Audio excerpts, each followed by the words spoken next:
ಗುರು ನಿಮ್ಮ ಒಂದು ಅಕೌಂಟಲ್ಲಿ 500 ಜನ ಫಾಲೋವರ್ಸ್ ಇದ್ದರೂ ಕೂಡ ಮಾನಿಟೈಸೇಷನ್ ಟೂಲು ಎಲಿಜಿಬಲ್ ಮಾಡ್ಕೋಬೋದು. ಯಾವ ಥರ ಎಲಿಜಿಬಲ್ ಮಾಡಿಸ್ಕೋಬೋದು ಅಂತ ತಿಳಿಸ್ಕೊಡ್ತೀನಿ ಬನ್ನಿ.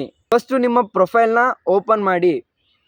ಪ್ರೊಫೈಲ್ ಓಪನ್ ಮಾಡಿದ ಮೇಲೆ ಮೇಲ್ಗಡೆ 3 ಡಾಟ್ ಲೈನ್ ಕಾಣ್ತಾ ಇದೆಯಲ್ಲ, ಅದ್ರ ಮೇಲೆ ಕ್ಲಿಕ್ ಮಾಡ್ಕೊಳ್ಳಿ. ಅದ್ರ ಮೇಲೆ ಕ್ಲಿಕ್ ಮಾಡಿದಾದ್ಮೇಲೆ ಕೆಳಗಡೆ ಅಕೌಂಟ್ ಟೈಪ್ ಆ್ಯಂಡ್ ಟೂಲ್ ಅಂತ ಕಾಣ್ತಾ ಇದೆಯಲ್ಲ, ಅದ್ರ ಮೇಲೆ ಕ್ಲಿಕ್ ಮಾಡಿ. ಆಮೇಲೆ ಮತ್ತೆ ಅಲ್ಲೇ ಕೆಳಗಡೆ ಅಕೌಂಟ್ ಟೈಪ್ ಅಂತ ಇದೆ, ಅದನ್ನು ಕ್ಲಿಕ್ ಮಾಡ್ಕೊಳ್ಳಿ. ಇಲ್ಲಿ ನಿಮಗೆ 2 ಥರದ ಅಕೌಂಟು ಕಾಣ್ತಾ ಇರುತ್ತೆ. ಒಂದು ಪ್ರೊಫೆಷನಲ್ ಅಕೌಂಟು, ಇನ್ನೊಂದು personal account. So professional account ಇದ್ದರೆ ಮಾತ್ರ ನಿಮ್ಮ ಒಂದು ಮಾನಿಟೈಸೇಷನ್ ಎಲಿಜಿಬಲ್ ಆಗುತ್ತೆ. ಪರ್ಸ್ನಲ್ ಅಕೌಂಟ್ ಆಗಿದ್ದರೆ ಎಲಿಜಿಬಲ್ ಆಗಲ್ಲ. ಪರ್ಸ್ನಲ್ ಪಬ್ಲಿಕ್ ಅಕೌಂಟಿಂದ ಪ್ರೊಫೆಷನಲ್ ಪಬ್ಲಿಕ್ ಅಕೌಂಟಿಗೆ ಯಾವ ಥರ ಕನ್ವರ್ಟ್ ಮಾಡ್ಕೋಬೇಕು ಅಂತ ನಿಮಗೇನಾದರೂ ಗೊತ್ತಾಗಲಿಲ್ಲ ಅಂದರೆ ನನ್ನ ಒಂದು ಈ ಪೇಜನ್ನು ಫಾಲೋ ಮಾಡಿಕೊಂಡು ಈ ವಿಡಿಯೋದಲ್ಲಿ ಕಮೆಂಟ್ ಮಾಡಿ, ಪ್ರೊಫೆಷನಲ್ ಅಂತ ಕಮೆಂಟ್ ಮಾಡಿ. ಅದನ್ನು ಯಾವ ಥರ ಮಾಡ್ಕೋಬೇಕು ಅಂತ ಒಂದು ವಿಡಿಯೋ ಮಾಡಿ ಪೋಸ್ಟ್ ಮಾಡಿರ್ತೀನಿ, ಚೆಕ್ ಮಾಡ್ಕೋಬೋದು.